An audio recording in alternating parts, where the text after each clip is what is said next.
Now, when the sheriff found that neither law nor guile could overcome Robin Hood, he was much perplexed, and said to himself, "Fool that I am!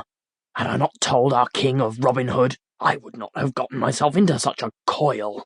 But now I must either take him captive or have wrath visited upon my head from his most gracious majesty.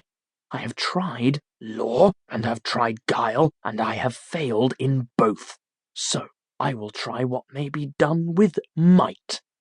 Thus, communioning within himself, he called his constables together and told them what was in his mind. "Now, take ye each 4 men, all armed in proof," said he, "and get ye gone to the forest at different points, and lie in wait for this same Robin Hood. But if any constable finds too many men against him, let him sound a horn, and then let each band, within hearing, come with all speed and join the party that calls them. Thus, I think, shall we take this green-clad knave. Furthermore, to him that first meeteth with Robin Hood shall 100 pounds of silver money be given, if he be brought to me dead or alive. And to him that meeteth with any of his band shall 20 pounds be given, if such be brought to me dead or alive. So, be ye bold, and be ye crafty." So, thus they went in 80 companies of 5 to Sherwood Forest, to take Robin Hood, each constable wishing that he might be the one to find the bold outlaw, or at least one of his band. For 7 days and nights they hunted through the forest glades, but never saw so much as a single man in Lincoln Green, for tidings of all this had been brought to Robin Hood by trusty A.R.N of the Blue Boar. When he first heard the news, Robin said, "If the sheriff dare send force to meet force, woe will it be for him and many a better man besides, for blood will flow, and there will be great trouble for all. But fain would I shun blood and battle, and fain would I not deal sorrow to womenfolk and wives because good stout yeomen lost their lives. Once I slew a man, and never do I wish to slay a man again, for it is bitter for the soul to think thereon. So now we will abide silently in Sherwood Forest, so that it may be well for all. But should we be forced to defend ourselves, or any of our band, then let each man draw bow and brand with might and main." At this speech, many of the band shook their heads and said to themselves, "Now the sheriff will think that we are cowards, and the folk will scoff throughout the countryside, saying that we fear to meet these men."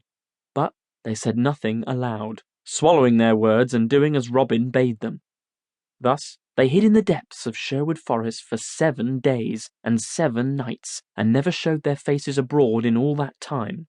But early in the morning of the 8th day, Robin Hood called the band together and said, "Now, who will go and find what the sheriff's men are at by this time? For I know right well they will not bide forever within Sherwood shades." At this a great shout arose, and each man waved his bow aloft and cried that he might be the one to go. Then Robin Hood's heart was proud when he looked around on his stout. "Brave fellows," he said, "brave and true are ye all, merry men, and a right stout band of good fellows are ye, but ye cannot all go. So I will choose one from among you, and it shall be good Will Studley, for he is as sly as ever an old fox in Sherwood Forest."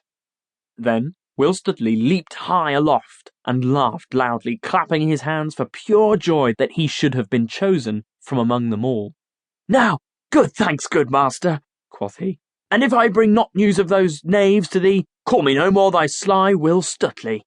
Then he clad himself in a friar's gown, and underneath the robe he hung a good broadsword in such a place that he could easily lay hands upon it.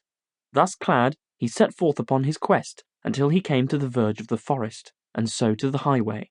He saw 2 bands of the sheriff's men, yet he turned neither to the right nor the left, but only drew his cowl the closer over his face, folding his hands as if in meditation. So at last he came to the sign of the Blue Boar. "For," quoth he to himself, "our good friend Edom will tell me all the news." At the sign of the Blue Boar he found a band of the sheriff's men drinking right lustily. So, without speaking to anyone, he sat down upon a distant bench, his staff in his hand, and his head bowed forward as though he were meditating. Thus he sat waiting until he might see the landlord apart, and Edom did not know him, but thought him to be some poor, tired friar, so he let him sit without saying a word to him or molesting him, though he liked not the cloth. "For," he said to himself, "it is a hard heart that kicks the lame dog from off the sill."